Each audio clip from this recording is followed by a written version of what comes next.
Hello students, मैं विशाल गुप्ता आपका teacher. इस वीडियो में मैं आपको क्लास 12 सब्जेक्ट अकाउंटेंसी का जो हमारा चैप्टर चल रहा है dissolution of a partnership firm, उसका सोल्यूशन कराने जा रहा हूँ 40 का from the book of T.S.. Grewal. तो चलिए स्टार्ट करते हैं। हम इस क्वेश्चन की स्टेटमेंट पढ़ना। Priya, Komal and Rakhi were partners in a firm sharing profit and losses in the ratio of 2:1:1. They decided to dissolve the partnership. On that date of dissolution, sundry assets include 5,000 amounted to rupees including cash. Sundry assets including cash amounted to rupees 88,000. ठीक है। Assets light 80,000 की, including an unrecorded asset of rupees 4,000 realise for 4। ठीक है। Contingent liability on account of bill discounted was कितनी है 8,000 paid by the firm.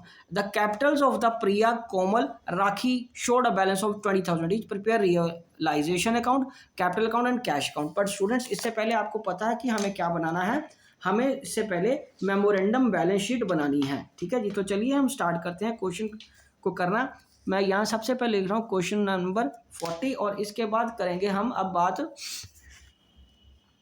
40 में realise memorandum balance sheet से शुरू करते हैं इस क्वेश्चन को।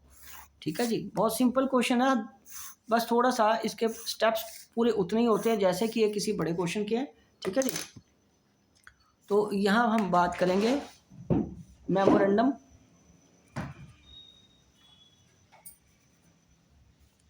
बैलेंस शीट की। Rupees assets, liabilities. ठीक है जी। सबसे पहले हमारे पास कैश गिवन है। कैश वो हमें खुद बता रहा है कि 5,000 है और टोटल एसेट वो बता रहा है 88,000। तो फिर सन्ड्री एसेट्स कितनी बचेगी कैश के अलावा? 88 में से 5,000 निकाल दो तो बाकी कितना बच गया हमारे पास बेटे? 83,000। और यही हमारा एसेट साइड का टोटल भी है। अब उसके बाद हमें यहाँ क्या लिखना है? Capital accounts. कैपिटल अकाउंट्स कितने के हैं? कैपिटल अकाउंट्स है किसके? प्रिया के, कोमल का और राखी का। दोनों तीनों का 20,000 ईच कह रहा है, 20,000 ईच कह रहे हैं। ठीक है जी। तो ये 88 आ गया। उसके बाद क्या है? क्रेडिटर्स। क्रेडिटर्स कितने के हैं? अगेन बैलेंसिंग फिगर आएगी 28 की, क्योंकि 88 है ना। ये 88 में से 60 निकल गया तो बाकी कितना बचेगा? बाकी कितना बचेगा? 28। तो ये हमारी बैलेंसिंग फिगर आ जाएगी। तो चलिए अब हम बनाएंगे रियलाइजेशन अकाउंट। अब हम क्या बनाएंगे? Realisation account. तो चलिए अब हम स्टार्ट करते हैं रियलाइजेशन अकाउंट को इस तरीके से बनाना। यहाँ पे पहले हम एसेट्स को ट्रांसफर कर देंगे टू सन्ड्री एसेट्स करके, सन्ड्री एसेट्स करके इसको ट्रांसफ़र कर देंगे 83,000 का। और ये बाय क्रेडिटर्स या जिसको लाइबिलिटीज़ बोल सकते हैं 28,000 यहाँ आ जाएगा। बट स्टूडेंट्स एक चीज़ याद रखना, कंटिंजेंट लाइबिलिटी नहीं इधर आती होती है ना। तो जो बैलेंस शीट में वही एसेट्स आएंगी। अब ये आ जाएगा बैंक अकाउंट करके। हमारी एसेट्स कितने की रियलाइज हुई हैं? 76,000 की। मैं बताता हूँ आपको। और दूसरा अनरिकॉर्डेड एसेट भी है। अनरिकॉर्डेड एसेट मिला के वो हमारा 80,000 टोटल बना था। ठीक है जी। ओके। तो अब इसको क्या करना है? इधर अब लाइबिलिटीज़ पे करनी है। यहाँ बैंक की जगह अगर हम कैश लिख लें, ठीक है, क्योंकि हमारे पास ऊपर कैश अकाउंट ही गिवन है। तो यहाँ भी बच्चों हम कैश अकाउंट लिख लेते हैं और पहले क्रेडिटर्स पे कर देंगे। क्रेडिटर्स की तो वैल्यू नहीं बताई तो इसका मतलब वो 100% पे होने। और कंटिंजेंट लाइबिलिटी है, जो कंटिंजेंट लाइबिलिटी है ना, जो वो कितने की पे हुई है? 8,000 की। तो अब हमारा ये लॉस बन रहा है, देखो, क्योंकि ये साइड बड़ी लग रही है मेरे को। 83,000 प्लस 28,000 प्लस 8,000, 1,19,000। 1,19,000 में से 28,000 माइनस कर दिया, माइनस 80,000 कर दिया, तो आपका लॉस आ गया 11,000 का। ठीक है जी। तो ये 11,000 का आपका जो लॉस है by loss transferred to partners capital accounts. तो उनके नाम है प्रिया, कोमल एंड राखी। और रेशो क्या है बेटा? 2:1:1।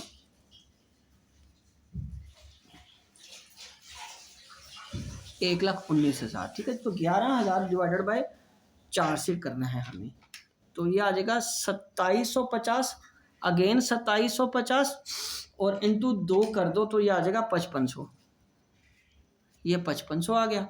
अब इसके बाद हमें क्या बनाना है, उसका कैपिटल अकाउंट और कैश अकाउंट। तो अगले पेज पे आ जाइए, इसके फॉर्मेट्स भी बना लेते हैं हम। कैपिटल अकाउंट 3 पार्टर्स के बनेंगे, ठीक है जी। 3 पार्टर्स के कैपिटल अकाउंट बना लो साथ में। तो ये बन गया 1, ये 2 और ये तीसरा। 3 पार्टर का जब भी बनता है बेटा, आपको अच्छी तरह पता, थोड़ा कंजस्टेड सा हो जाता है, स्पेस को प्रॉपरली मैनेज कर लीजिए आप भी, ठीक है जी। ज़्यादा ब्रॉडर कॉलम रखोगे तो फिर तीसरा एडजस्ट नहीं हो पाएगा। ओके, तो चलिए हम अब बात करते हैं पार्टनर्स कैपिटल अकाउंट की। तो यहाँ पे हम लिखेंगे partners capital account, partners capital accounts, और उनके नाम क्या है, प्रिया, कोमल एंड राखी। यहाँ प्रिया की, कुछ बच्चों की आदत होती है वो सिर्फ पहला अल्फ़ाबेट उठाते हैं और वो गलत टेक्निक है। कोमल मतलब PKR लिख दिया, ऐसे नहीं करना, आपको पूरा पूरा नाम लिखना होता है, तो अवॉइड एनी कन्फ्यूजन। और साथ में कन्फ्यूजन हो या ना हो, अकाउंटिंग के पॉइंट ऑफ व्यू से भी वो ठीक नहीं है, ठीक है जी। और इसके साथ ही मैं आपको ये बताना चाहता हूँ कि मैंने डिबेंचर का चैप्टर भी स्टार्ट कर दिया है और आप वो भी देखते रहना। By balance brought down, by balance brought down कितना, यहाँ पे 20,000 ईच। उसकी ना मैंने अलग से प्लेलिस्ट बनाई है, वो चेक कर लेना आप कंपनी अकाउंट की। चलिए अब ये हो गया। अब आएगा यहाँ पे रियलाइजेशन। रियलाइजेशन में क्या आएगा, लॉस 5500, 2750 और 2750। और यहाँ पे क्या लिखेंगे, टू कैश अकाउंट करके बैलेंसिंग फिगर आ जाएगा। तो चलिए अब हम यहाँ पे, ये 20,000 तो तीनों का आएगा ही आएगा, क्योंकि इसके अलावा तो और कोई रकम थी ही नहीं, ना ही कोई एडजस्टमेंट है ना कोई फिगर है। तो इस 20,000 में 5500 माइनस कर दिया तो 14,500 आ गया। उसके बाद 20,000 में से 2750 माइनस कर दिया तो 17,250 आ गया। 20,000 में 2750 किया तो अगेन 17,250 आ गया। ये 20,000 और 20,000 एक आ गया, ठीक है जी। और उसके साथ ही यहाँ पे आएगा कैश अकाउंट। कैश अकाउंट में टू बैलेंस ब्रॉट डाउन, हमारे पास बैलेंस ब्रॉट डाउन कितना, 5,000 का था। और साथ में अब हमें क्या करना है, हमें साथ में इसके वो भी बनाना है कि कितने पैसे रियलाइजेशन के एसेट में आए थे। वो पिछले पेज से देख लीजिए।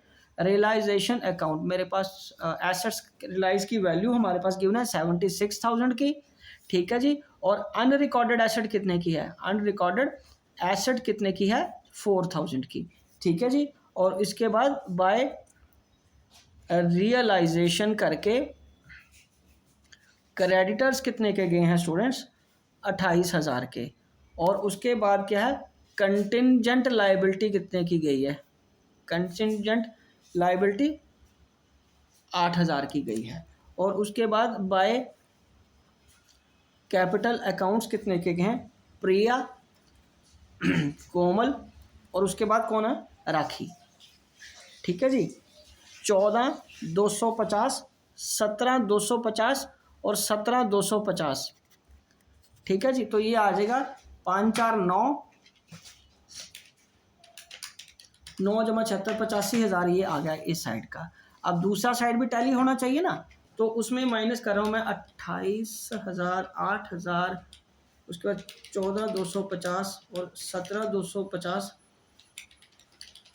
और 17,250, ठीक है जी। तो ये बराबर मिल गया आपका 28,000 जमा 8,000 जमा 14,250 जमा 17,250 जमा 17,250, ठीक है जी। 14,500 है ये, हाँ मैंने 14,250 लिख लिया, जमा 250, ये आ गया 85,000। ये देखिए ना बेटा, 14,500 था 17,250 इसका था, ये इसलिए 14,500 ही आएगा और ये 85,000 यहाँ आ गया। तो स्टूडेंट्स इसी के साथ ये क्वेश्चन कंप्लीट होता है। आई होप कि आपको अच्छे से समझ आ गया होगा। मैं एक बार आपको फिर याद दिला देना चाहता हूँ कि मैंने जो कंपनी अकाउंट वाली बुक है उसका डिबेंचर्स का चैप्टर स्टार्ट कर दिया है और उसकी कंपनी अकाउंट की अलग से प्लेलिस्ट है। ये पार्टनरशिप वाली प्लेलिस्ट में नहीं है, कंपनी अकाउंट की अलग से प्लेलिस्ट बनाई है 2022-23 की, ठीक है जी। तो आप उसमें से ये क्वेश्चन देख लीजिए और अपना कोर्स कंप्लीट कर लेना कंपनी अकाउंट वाली बुक का। मैं शेयर कैपिटल का चैप्टर भी उसी प्लेलिस्ट में डालूंगा।